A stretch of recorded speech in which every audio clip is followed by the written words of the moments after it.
Mga kapraps, ipakita ko lang sa inyo ang isang property na for sale dito po sa bayan ng Pila, Laguna. Yan, ito na po ang property. Mayroon itong bakod dito sa gilid mga kapraps. So, ayan. So, yan yung pinaka boundary niya. So, kita naman po natin may mga tanim po siya na saging sa loob. Tapos mayroon kayong mountain views. Ayan mga kapraps, oh, ang ganda. Lalo na doon sa bandang likuran nitong property. Ito po ay tabing kalsada lamang.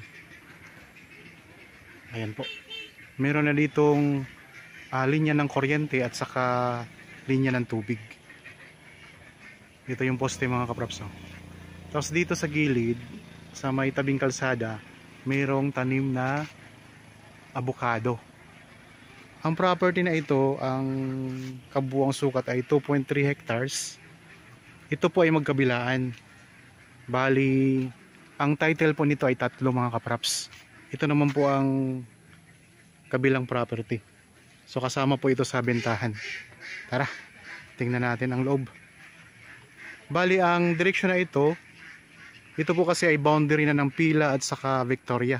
Kaya ang doon po itong direksyon na ito ay papunta po yan sa bayan ng Victoria.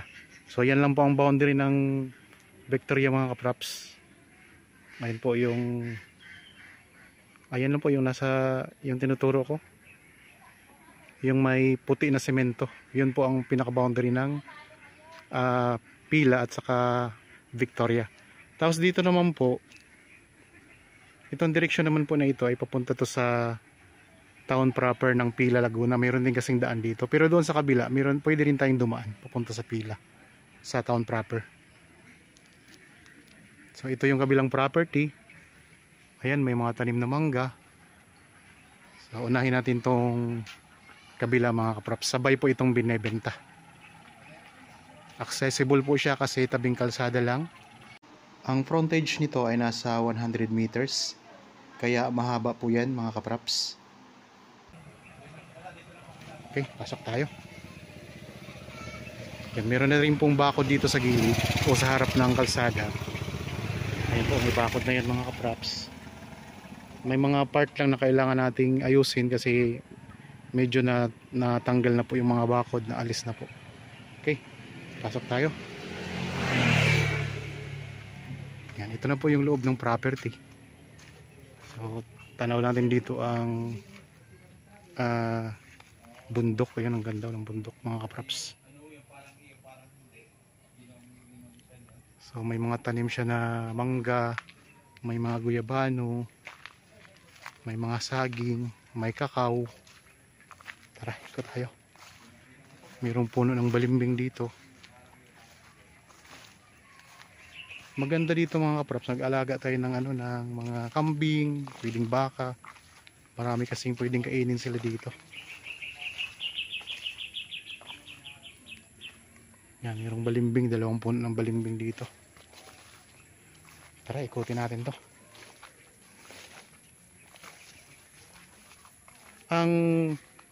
Ang Pila, Laguna mga kapraps, ang distansya nito sa town sa Manila ay nasa 2 hours mahigit lang.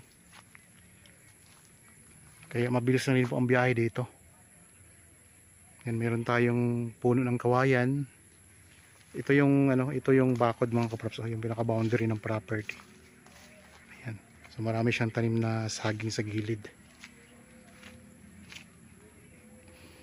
Ayan yung avocado, yung sa tabing kalsada kanina. Dito may puno ng kalamansi. Ayan, daming bunga mga kapraps ng kalamansi.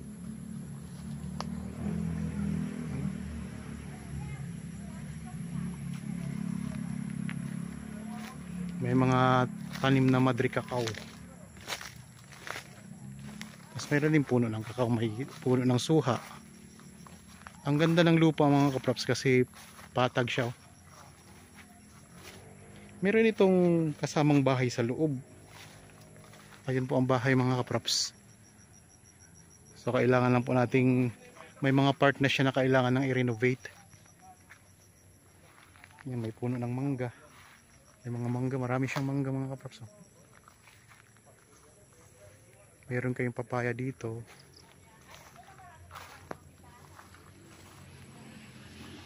Dito tayo sa may bandang likuran itong property. Itong pinaroroonan natin ngayon mga kapraps, ay part lang po ito ng 2.3 hectares kasi magkabilaan po itong property. Yan, meron ditong puno ng langka at saka abukado. Yan, may alaga silang kambing dito. Ito ganda ng mga kambing mga kapraps. Yan, nandito tayo ngayon sa bandang likuran ng property. Bali, ang palibot ng property ay may mga tanim na mga saging. May bakod na po ito. Yan, may bakod na rin po ito dito sa likuran. Ayan o. Mataas din po ang bakod mga kapraps. Kung matanggal po yung mga saging na yan, tanaw natin yung magandang view dyan na may bundok. Ayan, kita nga natin o. Gaganda ng mga bundok. Nakaka-relax tingnan, panoorin. Dito may ano pa tayo, may malunggay.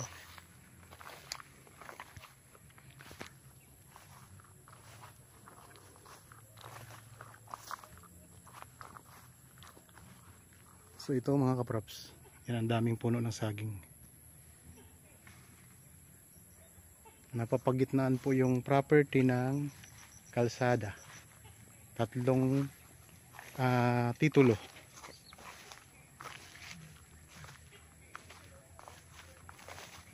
Sa mga naghahanap po ng property dito sa bayan ng Pila, so ito po, maganda ito mga kaprops.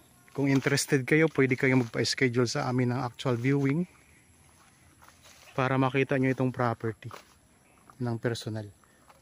Tingnan nyo kung matanggal, umaalis natin itong mga damo dito, so mas lalong makikita natin ang ganda ng property na ito mga kaprops. Ito nakikita nyo mga semento na to, ito'y ginawa kasi nila dating itikan. Kasi dito sa Pila, katabi lang din kasi ito ng Victoria, marami dito nag-aalaga ng mga itik. Kaya mayroon silang itikan dito.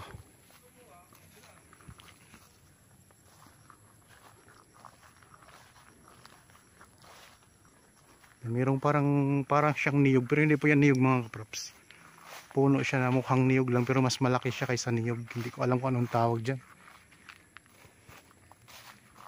Dito mayroon tayong poso. Yan yung source ng tubig. Tingnan natin.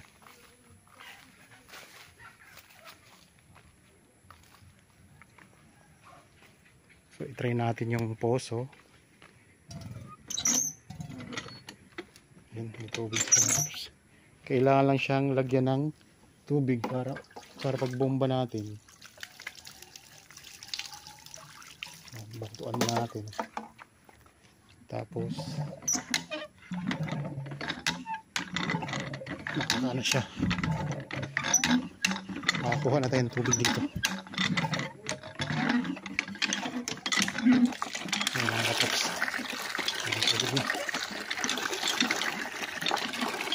Wala na kayong problema sa tubig dito. May source na kayo ng tubig. Itong bahay, hindi na lang natin pasukin kasi for renovation na talaga to. Meron din pala ditong puno ng rambutan. Ayan o.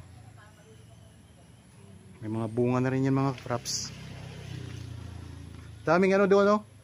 Kalamansi, mga hinog na.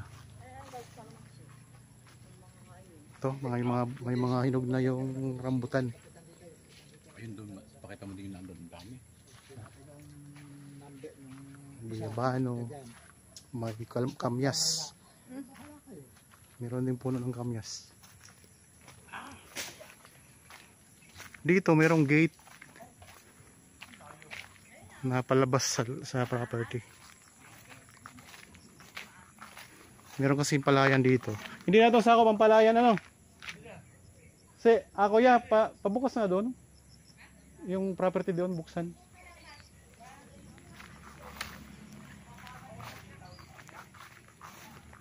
Yan, dito ito yung pinakalikod ng property mga kaprops. Tingnan lang din natin. Ganda kasi ng view dito. Ayan o. Tingnan nyo ha.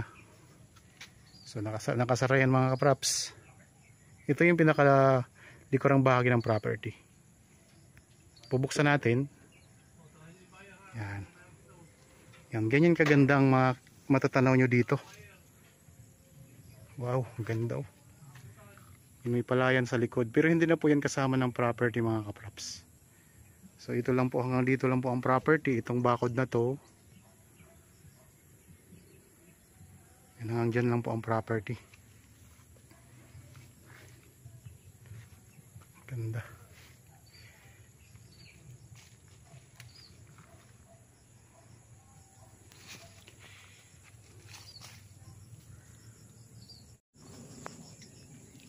Dito sa kabilang side mga kapraps, wala pa pong bakod, kaya need nyo po itong bakuran dito. Anong puno to kuya?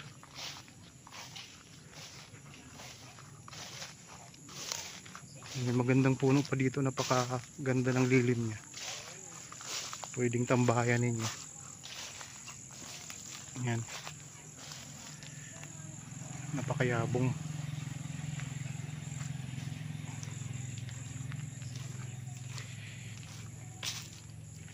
So itong bahay di ko na papasukin kasi for renovation na talaga to mga kapraps. Yan ang ganda, ang daming puno ng, ang daming bunga ng rambutan. Ayan, pulang-pula na.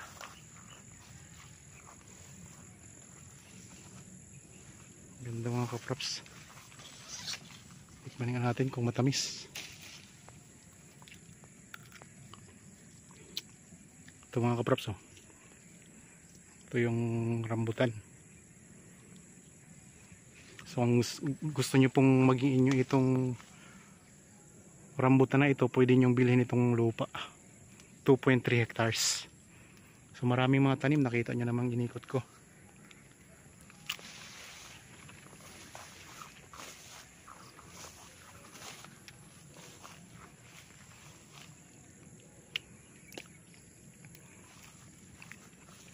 Mga medyo hinog na siya. Hindi pa lang siya ganun katamis. Ayun ang kalsada. Puntahan naman natin yung kabilang property.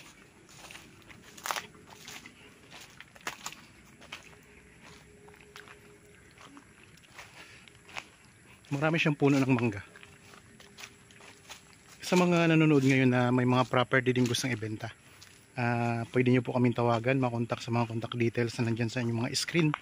Pwede po sa Viber, Facebook Messenger, WhatsApp, saka sa cellphone number. Yan, ito yung kalsada mga kapraps. Ito yung pumagitna sa property na ino-offer ko sa inyo. Two-way po ito. Pwede magsalubong ang mga sasakyan dito.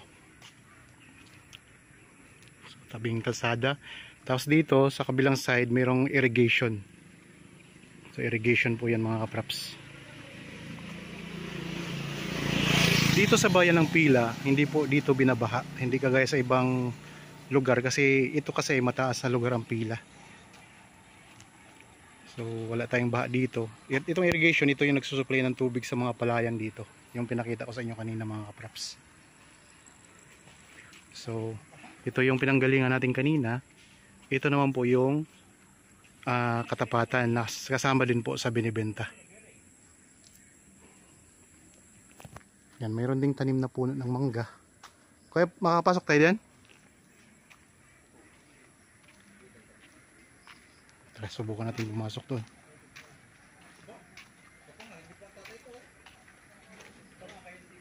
Nasa 50 meters ang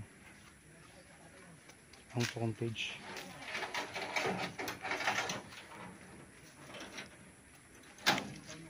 Tara, pasok tayo dito sa isang property.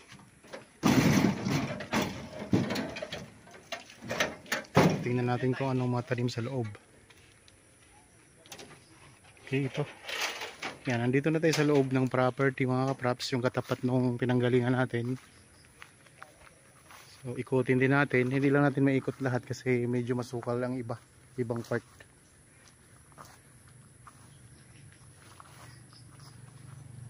Ang dami ding bunga ng ano. Ang daming bunga ng rambutan. Dahil may lansones din po. may katabing lansones. Tapos meron ding puno ng kamyas. Ayan. So pwede ito sa ano, sa yung tulingan. Yan, pwede yan sa tulingan mga kapaps. Dito may marami din siyang mga ano, mga lansones. Pero ang puno ito. Ha? Lychees. Lychee, yung lychee pala to. Ito pala lychee mga kapaps. Tapos dito, yan, may bakod din hanggang dyan sa bakod. Yan, may bakod din dito. Tapos may kawayan din. Meron ding ano, maliit na kubo na kailangan na rin pong i-renovate. Puro renovation na rin. So medyo masukal-sukal na nga lang dito. Pero dito sa part na ito mga kapasayan, malinis din po ang lupa. Palibot na ng bakod, no? Doon, siraan ba ako doon? Sa may harapan lang medyo ano. Doon, siraan ba ako doon? Tinamnan nyo ito tayo ng mga gulay. Yan. Ikaw nagtanim yan? Oo. Yan, nananakaw. Ayun, may mga tanim na gulay. Malapit pa sa bahay. Malaki, hindi ko kasi makikita. Nakakabila kayo. Pag ako nasa tubigan. Itong punong ito yung Madrid cacao, no? Ito yung pantaboy sa mga ahas. Sabi nila.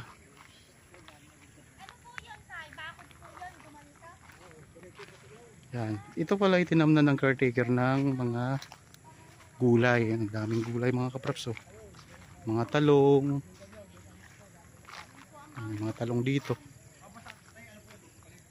May bakod na siya. Doon lang hindi medyo sira na daw yung bakod doon mga kapraps dito. Pero dito may bakod dyan na semento.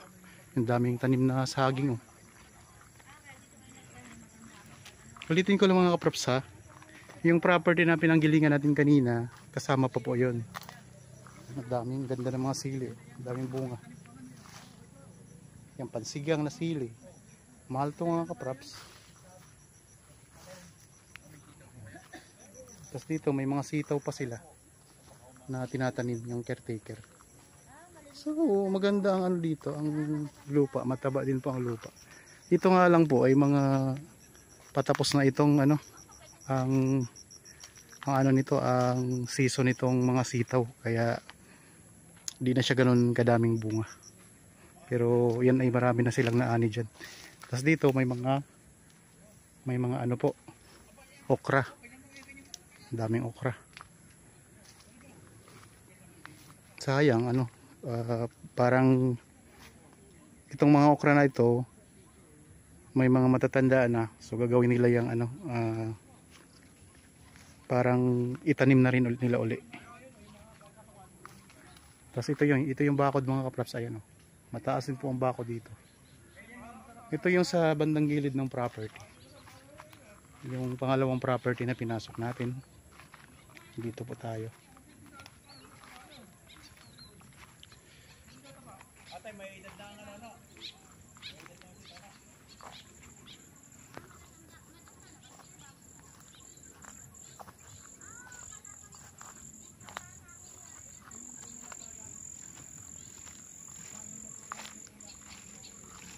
Yan, dito tayo sa bandang likuran ng property mga kapraps.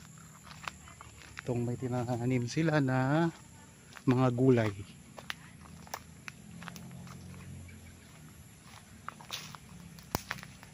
Dito, yun, ito yung kailangan yung lagyan ng bakod.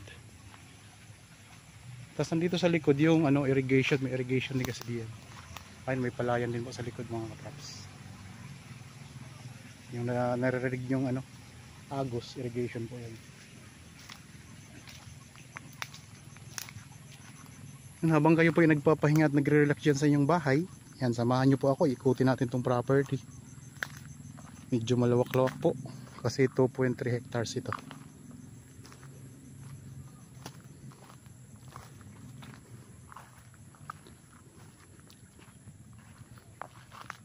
Dito sa part na ito walang bakod siya, kaya ito ay pwede nyo bakuran ng barbed wire kung kayo po ang makabili nito mga kapraps. Excuse me. So So dito wala na tayong ano lang dito, mga hindi naka ganon kadaming tanim. Medyo masukal na ditong part. Kailangan lang tabasin itong mga damo-damo.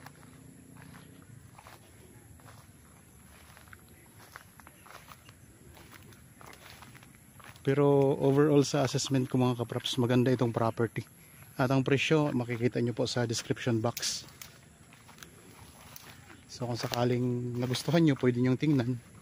Tapos pwede tayong makipag-usap sa seller para kung gusto nyo mag-negotiate, pwede kayong mag-negotiate sa seller mga kapraps. Daming okra doon, oh.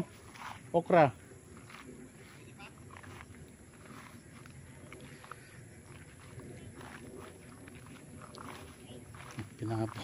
Pinapapunta natin sila sa okra. Yan, itong mga bahay na nandito sa property, kailangan na talaga nating i-renovate mga kapraps. Kasi matagal na ito at may mga sira-sira na. So para maging kampante kayo sa inyong titirhan na bahay, renovate nyo po. May kawain kayo dito sa gilid. Yan, naikot na natin, pabalik na tayo. Balik na ulit tayo sa labas.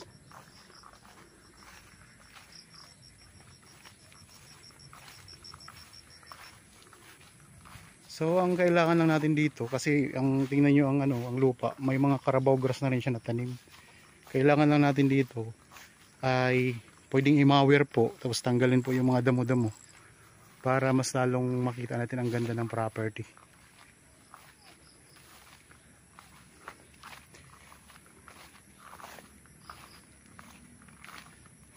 Kaya kung nagustuhan nyo po mga kapraps, kontakin nyo lang po kami sa mga contact details na nandyan sa inyong mga screen.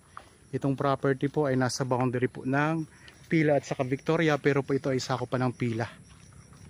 Tabing kalsada, actually napapagitnaan po siya ng kalsada mga kapraps kasi ang property ay magkatapatan.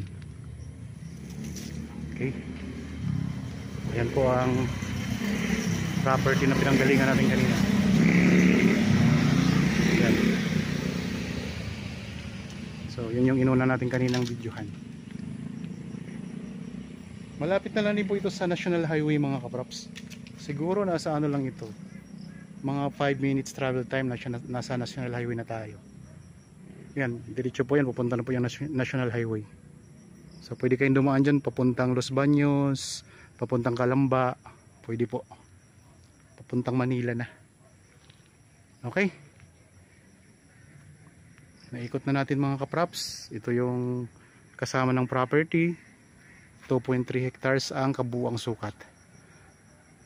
Sana nagustuhan nyo po itong property na in-offer ko sa inyo ngayon. Para po sa mga bago pa lang sa aking channel at napadaan lang po dito sa aking channel, huwag nyo pong kalimutang mag-subscribe at pindutin na rin po ang notification bell para maging updated kayo sa mga bagong property na i-offer namin. Maraming salamat po. Lagi tayong mag-iingat at God bless po sa ating lahat mga kapraps.